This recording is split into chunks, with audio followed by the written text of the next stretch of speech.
ঈদ সামনে রেখে অনুমোদন ও ফিটনেসবিহীন নৌযান চলাচল বন্ধের নির্দেশ দেওয়া হয়েছে। ঈদযাত্রা নির্বিঘ্ন করতে নেওয়া হয়েছে সব ধরনের ব্যবস্থা। এসব কথা বলেছেন নৌমন্ত্রী ও প্রতিমন্ত্রী। রবিবার সকালে নৌ নিরাপত্তা সপ্তাহ 2026-এর উদ্বোধনী অনুষ্ঠানে যোগ দেন তারা। রাজধানীর স্কাডন রোডের লেডিস ক্লাবে এই আয়োজন করা হয়।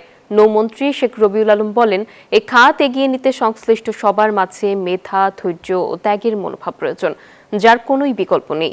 আর প্রতিমন্ত্রী রাজীব আহসান বলেন, সবাইকে সচেতন ও দায়িত্বশীল হতে হবে। এর মাধ্যমে নৌ দুর্ঘটনা শূন্যে নামিয়ে আনা সম্ভব।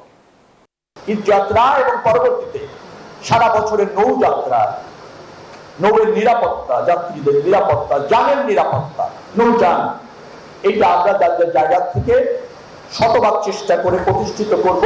এটাই হোক আজকে দিন আমাদের অঙ্গীকার। জনগণের নিরাপত্তাকে নিশ্চিত করি, যাত্রাটাকে মনোরম করি, ব্যবস্থাপনা যারা আছেন তাদের মধ্যে জবাবদিহিতা থাকে। Bashundhara public school and college 2026 শিক্ষাবর্ষে ভর্তি চলছে।